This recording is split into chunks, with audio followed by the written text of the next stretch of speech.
Hi everyone, welcome to good reviews channel.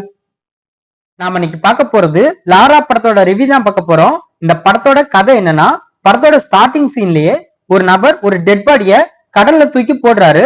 அந்த dead body ஒரு வாரம் கழிச்சு கடற்கரை ஓரமா ஒதுங்கி கிடக்கு. அது ஒரு பொண்ணோட டெட் பாடின்னு போலீஸ்க்கு தெரிய வருது. அவங்களும் இன்வெஸ்டிகேஷனை ஸ்டார்ட் பண்றாங்க.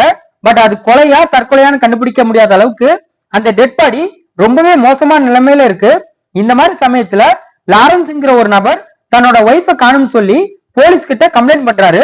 உடனே போலீஸ் மார்ச்சரியில இருக்கிற அந்த பொண்ணோட பணத்தை காட்டி இது உன்னோட ஒய்ஃபான்னு ஐடென்டி பண்ண சொல்றாங்க. பட் அந்த நபர் இது என்னோட ஒய்ஃப் இல்லைன்னு சொல்லியிருக்காரு. இதுக்கப்புறம் இந்த கேஸ் அடுத்த கட்டத்துக்கு மூவ் ஆகுது. அப்பவும் போல சிசிடிவி கேமராவில ரெண்டு பசங்க அந்த பொண்ணை துரத்துற மாதிரி இருக்கு. போலீஸ் அந்த பசங்களை விசாரிக்கும் போது அவங்களும் அந்த கொலையை பண்ணலன்னு தெரிய வருது.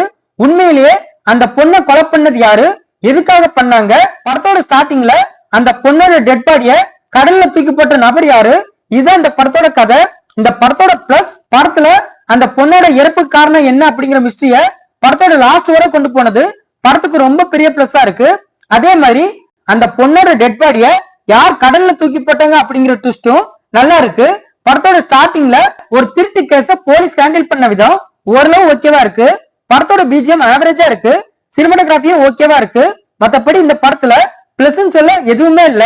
இந்த படத்தோட மைனஸ் படம் ரொம்ப ஸ்லோவா இருக்கு. படத்துல சொல்ல வந்ததை டைரக்டா சொல்லாம அதை சுத்தி வளைச்சி நம்ம ரொம்பவே கன்ஃபியூஸ் பண்ணி சொல்லிருக்காங்க. அதாவது படத்தோட கண்டென்ட் ஒரு பொண்ணு இறந்து போயிட்டாங்க, அந்த பொண்ணு யாரு, அது கொலையா தற்கொலையா, இதுதான் படத்தோட கோர் கான்செப்ட். அத படத்துல டைரக்டா சொல்லாம படத்துல தேவையில்லாம நிறைய கதைகளை கொண்டு வந்து நம்மள ரொம்பவே குழப்பி வச்சுட்டாங்க. அதுலயும் பிக் பாஸ் வர்ஷனைய வச்சு ஒரு சில சீனை கிரியேட் பண்ணிருக்காங்க. அதெல்லாம் படத்துல சுத்தமாவே சரியில்லை. படத்துல உள்ள ட்விஸ்ட் நல்லா இருந்தாலும் அதை கொஞ்சம் கூட ஏத்துக்க முடியல. படத்துல இறந்து போன பொண்ணுக்கான பிளாஷ்பேக் சீன்ஸ் வரும், அதெல்லாம் ரொம்ப லேகிங்கா இருக்கு. அதே மாதிரி அந்த சீன்ஸ் எதுவுமே நம்புற மாதிரியும் இல்ல. படத்துல நடிச்ச எல்லாரோட நடிப்புமே நாடகத்தன்மையா இருக்கு. அதனாலேயே இந்த படம் எந்த இடத்துலயுமே நம்மள கனெக்ட் பண்ண வைக்கல.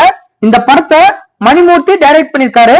இந்த படத்துல அசோக் குமார், கதிரேசன், அனுஸ்ரேயா இன்னும் இந்த படத்துல நடிச்சிருக்காங்க. மொத்தத்துல இந்த படத்தை பார்க்கலாமா கேட்டா ஒரு பிலோ ஆவரேஜான கிரைம் த்ரில்லர் மூவி பார்க்க நினைக்கிறவங்க இந்த படத்தை பார்க்கலாம்.